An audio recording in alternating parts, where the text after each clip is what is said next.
Voting percentage आया सामने। UP में 12.33, दिल्ली में 8.94, हरियाणा में 8.31, झारखंड में 11.74% मतदान।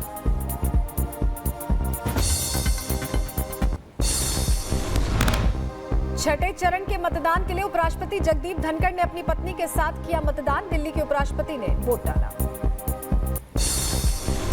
मतदान से पहले बंगाल के तामलुक में बीजेपी और तृणमूल कार्यकर्ताओं में झड़प। देर रात उपद्रव करने की खबर आई थी, इलाके में भारी पुलिस फोर्स तैनात। तामलुक में मतदान से पहले देर रात हुई टीएमसी कार्यकर्ता की हत्या। टीएमसी ने बीजेपी पर लगाया हत्याकांड।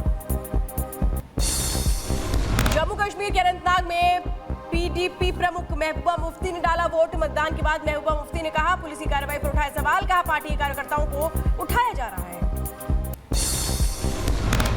अनंतनाग डिस्ट्रिक्ट के हर थाने में आपको पीडीपी के पोलिंग एजेंट मिलेंगे, चाहे अशमुकाम हो, पहलगाम हो, दयालगाम हो, अनंतनाग हो, बिजबेहारा हो।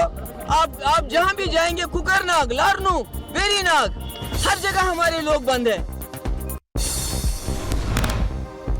बीजेपी नेता मनोज तिवारी ने कन्हैया कुमार को लेकर कांग्रेस और आम आदमी पार्टी पर साधा निशाना। कहा, यह विपक्ष का अंतिम अध्याय। देश को टुकड़े टुकड़े करने वाले नहीं, भारत माता की जय करने वाले चाहिए। टुकड़े टुकड़े गैंग नहीं, यहाँ पे भारत के गर्वित भाव का सबका सम्मान करते हुए नरेंद्र मोदी जी के साथ खड़े होने की भाव में पूरा देश और दिल्ली निकल पड़ी है। दिल्ली में मतदान को लेकर आतिशी ने दिल्ली एलजी पर लगाया आरोप। कहा, इंडी गठबंधन के मजबूत इलाकों में दीनी वोटिंग कराने की साजिश। ऐसा हुआ तो स्वतंत्र और निष्पक्ष चुनाव का होगा उल्लंघन।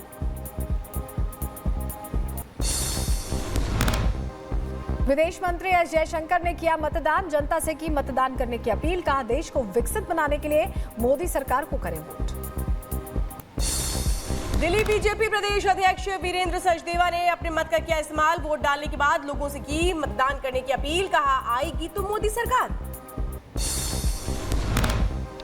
दिल्ली में छठे चरण के लिए वोटिंग जारी। नई दिल्ली से बीजेपी प्रत्याशी बासुरी स्वराज ने किया मतदान। कहा, आज लोकतंत्र का महापर्व। मेरी लोगों से अपील कि वो बाहर आएं और अपना वोट डालें। केंद्रीय मंत्री हरदीप सिंह पुरी ने भी अपने मत का किया इस्तेमाल। कहा, भारत में राजनीतिक चेतना बहुत अधिक। अपनी उदासीनता छोड़े, हम दिल्ली में बनाएंगे हैट्रिक।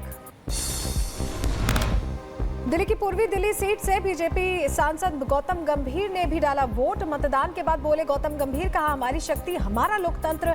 सरकार ने पिछले 10 सालों में विकास के लिए काम किया है।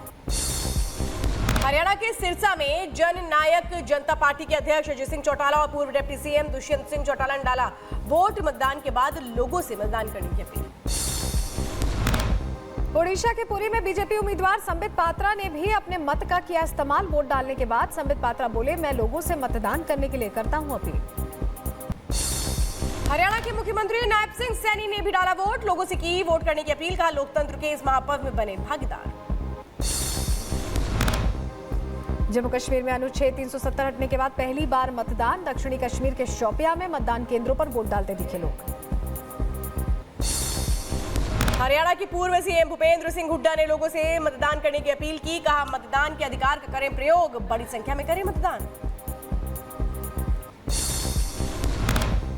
पश्चिम बंगाल के मेदिनीपुर में लोकसभा सीट से बीजेपी उम्मीदवार अग्निमित्रा पॉल ने जीत का दावा किया है। कहा है, हम अपनी जीत को लेकर आश्वस्त हैं। जो विश्वास बन गया है वो टूटेगा नहीं। कांग्रेस नेता जयराम रमेश ने बीजेपी पर साधा निशाना। कहा, दक्षिण में बीजेपी साफ और उत्तर में हाफ। 4 जून को इंडी गठबंधन को मिलेगा जनादेश। पूर्वी दिल्ली लोकसभा सीट से बीजेपी उम्मीदवार हर्ष मल्होत्रा ने डाला वोट। गांधी मेमोरियल स्कूल में मल्होत्रा ने मतदान किया। हरियाणा के करनाल से बीजेपी उम्मीदवार मनोहर लाल खट्टर ने भी किया मतदान। मतदान केंद्र पर सुरक्षा के पुख्ता इंतजाम। मदर डेयरी ने नए कलेवर वाला विज्ञापन किया जारी। ममता जैसी शुद्ध, मां जैसी ममता नाम से ब्रांड एंथम किया लॉन्च। मदर डेयरी ब्रांड की मां जैसे गुणों से तुलना करने की कोशिश। मां जैसे ख्याल और भरोसेमंद बताने की पहल।